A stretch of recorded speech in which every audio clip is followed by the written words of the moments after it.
Welcome to the AMBW Soul Romance channel. AMBW Soul Romance is a place for emotional, dramatic, and addictive love stories between Asian men and Black women. Enjoy listening. Please subscribe to the channel to hear more great stories. I picked up the wrong passenger at JFK, and by sunrise every syndicate in New York believed I was the secret wife of a bleeding kingpin. My hands are still shaking when I think about it. I am supposed to be invisible. Just another tired graduate student driving nights to pay rent, counting tips, dodging drunk tourists, trying to survive one more semester. That night felt like any other until he opened my back door and slid in without asking. I catch the smell first. Iron. Thick and sharp. Blood. I turn, ready to throw him out, and then I see his face in the rearview mirror. Pale. Controlled. Eyes too calm for a man who is dying. He tells me to drive. Not loudly. Not angrily, just certain, like the world has always obeyed him. I should have pulled over. I should have screamed. I should have left him on the curb like a problem that was never mine. Instead, my foot presses the gas. I do not know why.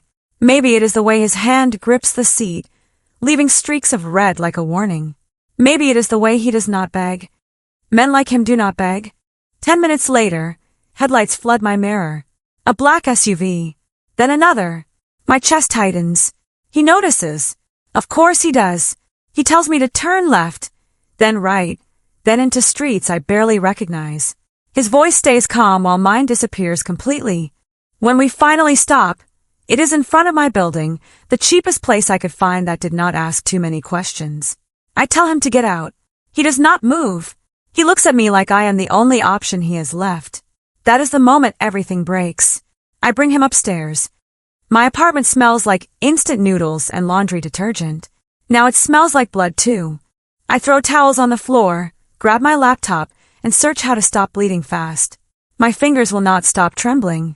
He watches me the whole time. Not scared. Measuring. I clean the wound. He does not flinch. I stitch it badly, clumsy and slow, whispering to myself just to stay steady. When I finish, I realize my shirt is soaked. My hands are red. My life is not mine anymore. Then the knocking starts. Hard. Urgent. Voices outside my door asking if I have seen a man. My heart slams against my ribs. I look at him. He says nothing. I open the door just enough to breathe. I lie. I say no. My voice almost cracks, but it holds. They leave. I close the door and slide down against it, lungs burning. I think it is over. It is not. The next morning, a video spreads. Security footage. My car. His body falling into the back seat. Me driving away. Someone edits it. Slows it down. Makes it look intimate. Intentional. Loyal. By noon, my phone will not stop buzzing. Unknown numbers. Warnings. Threats. And one message that freezes everything inside me. We know who you are. The wife stays alive. For now. I wake up to silence. And for a second I almost convinced myself it was all a nightmare, but then I see him standing by my window, shirt off, bandages wrapped tight across his ribs, watching the street like he owns it. The sunlight cuts across his face, and I finally understand something I did not want to admit last night. This man is not just dangerous. He is power, the kind that bends entire cities without raising his voice. I push myself up from the couch, every muscle stiff, and the first thing I say is that he needs to leave. My voice comes out sharper than I feel. He does not answer right away. He turns slowly, studies me again like I am a variable he has not solved yet. Then he says my name, not asks, says it. Ayana. My stomach drops. I never told him. Before I can react, there is a knock downstairs, then another, heavier this time, followed by the low hum of engines. Multiple cars. Not police. I know the difference. My throat tightens. He moves toward me, not threatening, just close enough that I feel the weight of his presence. He tells me we are out of time. I tell him I am not going anywhere with him. He looks at me, and for the first time there is something close to urgency behind his calm. He says if I stay, I die. Simple. Clean. No drama. I hate that I believe him. Within minutes, everything moves too fast. I grab nothing. No laptop, no notes, no life. Just my phone and my keys, like that matters anymore. We leave through the back stairs. There are men in the alley. Not his. He does not hesitate. He pulls me behind him, and suddenly the air splits with shouting and movement. I do not even see what he does, only the result. Bodies on the ground. Silence again. My ears ring. He grabs my wrist and pulls me into a black car waiting at the curb. This one is his. The driver does not look at me. No one does. Like I am already part of something I never agreed to join. The ride feels endless. The city blurs past, familiar streets turning into places I have never seen, until we stop in front of a building that looks like it belongs in another world. Glass. Steel. Security everywhere. The doors open before we reach them. Inside, everything is quiet. Too quiet. Controlled. I try to turn back once, just to prove I still can. A guard blocks me without touching me. That is when it hits. This is not protection. This is a cage. The elevator ride feels like it lasts forever. When the doors open, I step into a penthouse that could swallow my entire life whole. Floor-to-ceiling windows. Clean lines. No warmth. No history. Just power. He tells me I will stay here until things are resolved. I laugh. I cannot help it. It comes out wrong, sharp and bitter. I tell him he does not get to decide that. He listens. Actually listens. Then he says something that makes my chest go cold. He tells me the video is everywhere. That every crew in New York believes I helped him escape. That they think I am family. His wife. The word sits between us like a loaded weapon. I shake my head, tell him to fix it, to tell them the truth. He steps closer, not threatening, just certain again. He says the lie is the only thing keeping me alive. If they think I matter to him, they hesitate. If they think I am nothing, I disappear. I want to argue. I want to fight. Instead, I feel the walls closing in. Hours pass. Maybe more. I lose track. Someone brings clothes. Expensive. Not mine. I leave them untouched. Someone brings food. I barely eat. Every time I move, I feel eyes on me. Cameras I cannot see. Guards I cannot escape. That night, he returns, cleaner now, controlled again, like the blood never happened. He places a small velvet box on the table in front of me. I do not open it. I already know what is inside. I push it back toward him. I tell him I am not for sale. Something shifts in his expression. Not anger. Something sharper. Interest. He asks me why I helped him. I tell him I did not. I made a mistake. He says mistakes get people killed. I tell him then maybe he should leave before I make another one. For a second, I think I went too far. The room stills. The guards outside the glass walls shift slightly. Then he does something I do not expect. He almost smiles. Not warm. Not kind. But real. He says I am the first person in a long time who has not tried to take something from him. I want to tell him that is because I know better. Instead, I turn away, walk to the window, stare down at a city that suddenly feels very far away. My phone buzzes again. Another unknown number. I open it before I can stop myself. A photo loads. It is me, getting out of my car last night. His blood on my hands. The message below is simple. We see you. My chest tightens. I look at my reflection in the glass. For the first time, I do not recognize the person staring back. Behind me, I feel him watching. Not like a captor. Not like a savior. Something in between. Something worse. I realize then that leaving is not as simple as walking out the door. Because the moment I do, I am not just running from him. I am running from everyone who now believes I belong to him. I do not realize I witnessed the truth until it is already too late to pretend I did not see it. It starts small, like everything dangerous does. A name whispered in the wrong room. A glance that lasts half a second too long. Patterns that do not belong together unless you force them. I sit in that penthouse, surrounded by glass and silence, replaying the night at JFK over and over in my head. The chaos, the shouting, the moment he stumbled into my car. I remember the men chasing him, but I also remember something else now. One of them did not look desperate. He looked certain, like he already knew how it would end. That memory claws its way back to the surface, sharper each time. I try to ignore it. I fail. Later that evening, I hear voices down the hall. Low. Controlled. I should not follow them. I do anyway. The door is not fully closed. I stand just outside, breath held, heart pounding so loud I am sure will give me away. I hear Hyan first. Calm as always. Then another voice answers. Familiar in a way that makes my skin crawl before I even understand why. Smooth. Confident. Cold in a different way. I lean closer without thinking. The man steps into view, just enough for me to see his face reflected in the glass panel beside the door. That is when everything inside me drops. The airport. The man giving orders. The one who never panicked. It is him. Not a rival. Not an outsider. Family. I step back too fast, and my shoulder hits the wall. The sound is small, but it feels like a gunshot. The voices stop instantly. My pulse spikes. I turn and walk away before anyone can open that door, forcing myself not to run. If I run, I confirm everything. If I stay calm, maybe I still have a chance. I do not know what that chance is. I just know it is slipping. When Hyan finds me later, I can feel the shift before he even speaks. He studies me longer than usual. His eyes search mine like he already knows something changed. He asks if I am all right. I almost laugh at that. Instead, I tell him I want to leave. Direct. Simple. His expression hardens, just a fraction. He tells me it is not safe yet. I tell him it will never be safe. Not with him. Not in this world. The words come out sharper than I expect. He does not react the way I thought he would. He does not threaten. He does not raise his voice. He just asks me what I saw. My stomach drops. I try to play it off. I fail again. He steps closer. Not aggressive, just inevitable. He repeats the question. Slower this time. What did you see, Anna? I meet his gaze because I refuse to look afraid, even if I feel it in every part of my body.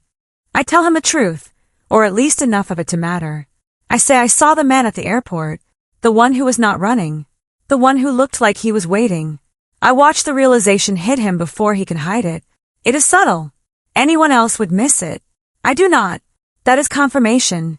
The silence between us stretches until it becomes unbearable. Then he turns away. That is when I understand something else.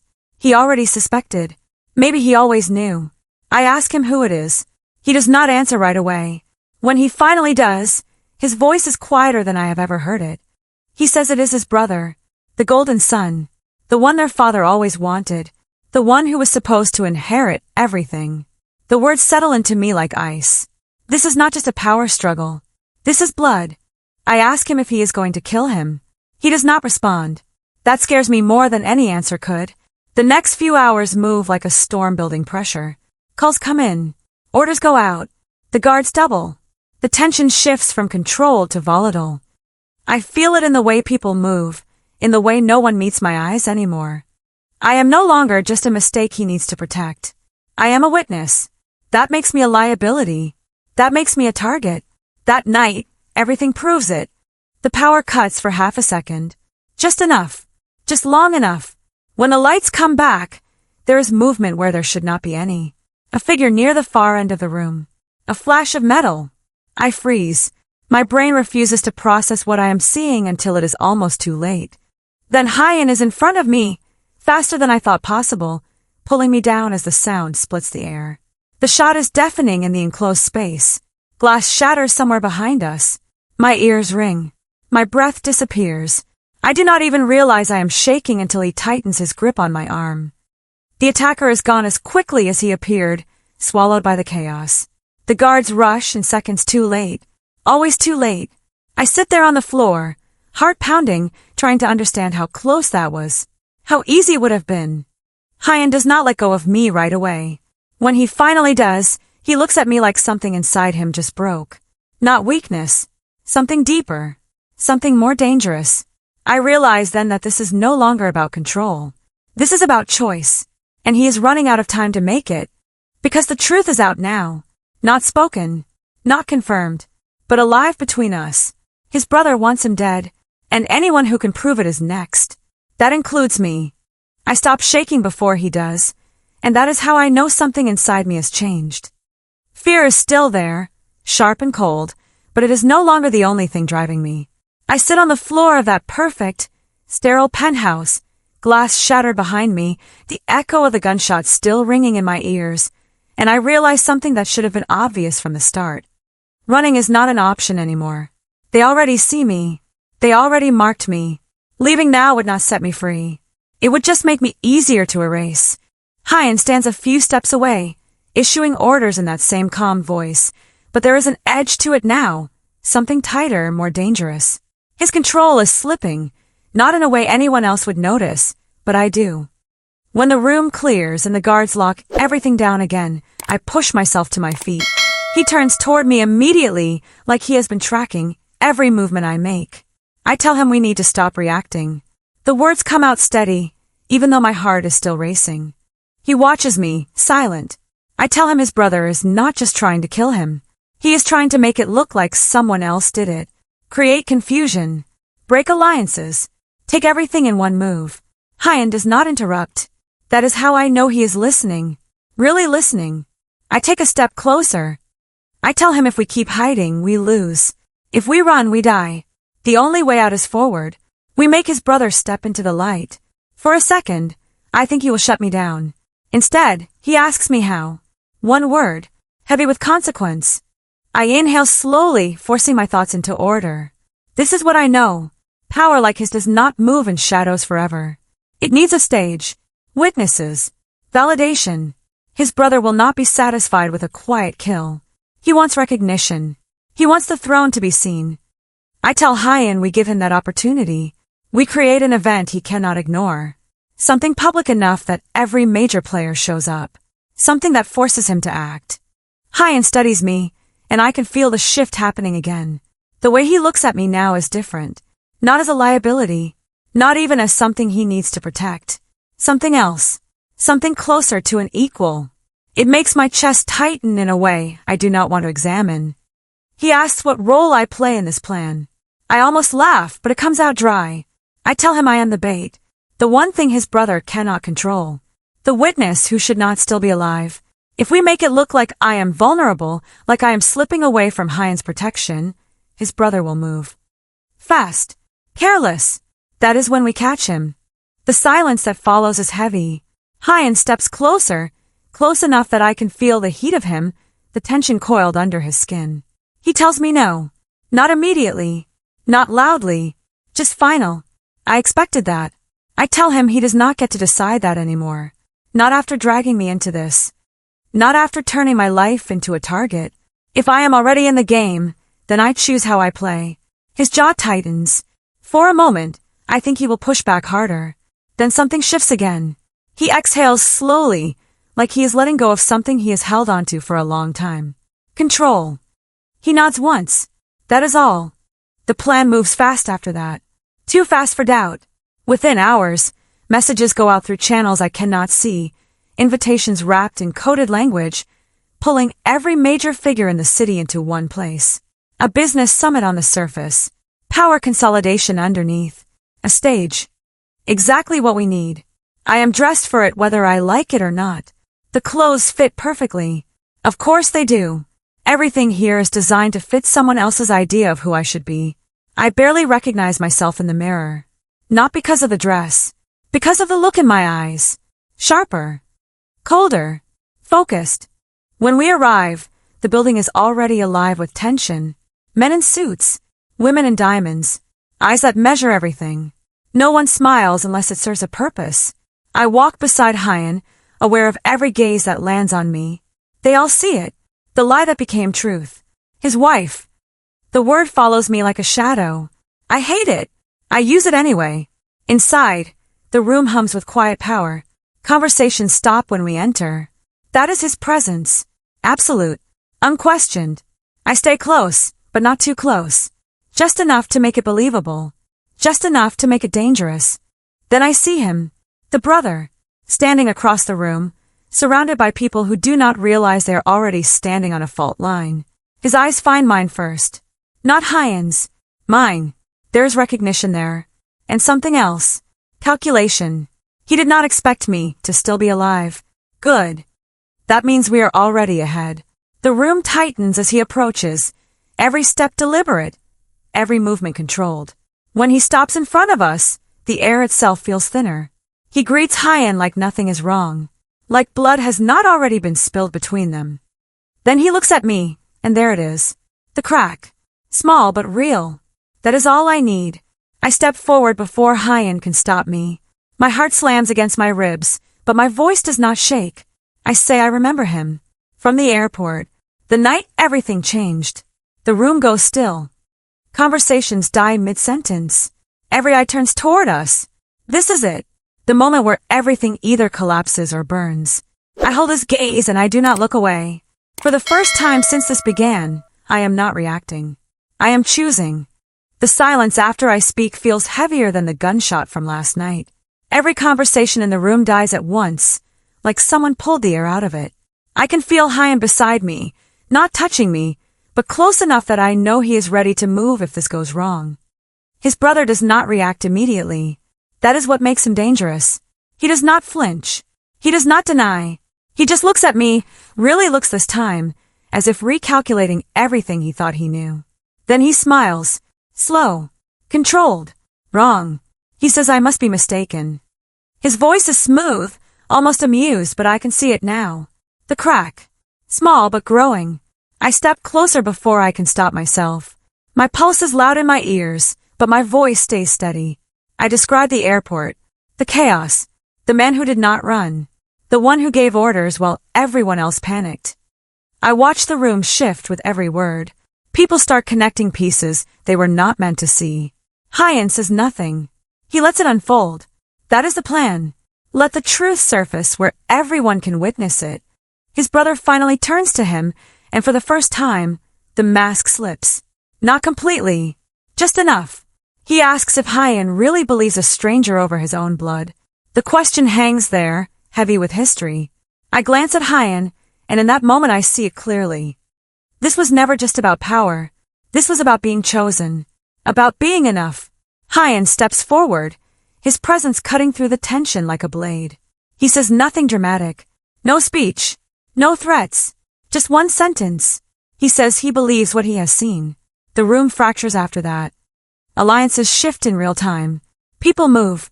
Distance forms around the brother like he is already falling. He tries to recover, tries to turn it back, but it is too late. In this world, perception is reality and is just shattered. The guards close in, not with chaos but with precision. No one wants to be on the wrong side of this. Not now. Not when the outcome is already clear. His brother laughs once, sharp and hollow, and looks at me again. There is no charm left in his expression. Only calculation and something colder. A promise. Then he is gone, swallowed by the system that once protected him. It ends faster than I expected. That is the thing about power. It moves quietly until it does not. The room slowly comes back to life, but nothing feels the same. Hyan has everything now. The throne. The control. The silence. He turns to me, and for a moment, everything else disappears. No guards. No city. Just the two of us standing in the aftermath of something irreversible. He tells me I am free to go. No conditions. No threats. Just a choice. It catches me off guard more than anything else he has done. I should feel relieved. I should run. Instead, I hesitate. Because somewhere between the fear and the chaos, something changed. Not trust. Not yet. Something deeper. I look at him, really look this time, past the power, past the control, and I see the man who almost lost everything because he refused to let me die. I take a step back, then another. The distance grows. This is what freedom looks like. Messy. Uncertain. Real. I tell him I am leaving. He nods once, like he expected nothing else. No anger. No attempt to stop me. That is how I know he means it. I walk away without looking back, even though every instinct tells me to. Outside, the city feels different. Louder. Brighter. Alive in a way it was not before. My phone buzzes in my hand. An email. PhD acceptance. I stare at the screen, trying to process how both things can exist at the same time. A future I fought for. A past I cannot erase. I exhale slowly, feeling something settle inside me for the first time since that night. Then I start walking. Not running. Not hiding. Choosing. I used to think survival meant staying invisible, keeping my head down, never taking risks that could destroy my future. But one wrong ride changed everything. It forced me to see who I really am when fear is no longer an excuse. Sometimes, the moment that ruins your life is the same moment that gives it meaning. I walked away from power, from danger, from something I still do not fully understand. And maybe that is the point. Not every story ends with certainty. Some end with a choice. So tell me, if you were in my place, would you have stayed, or would you have walked away like I did? If this story kept you hooked, make sure to subscribe, hit like, and drop your thoughts in the comments. I read every single one,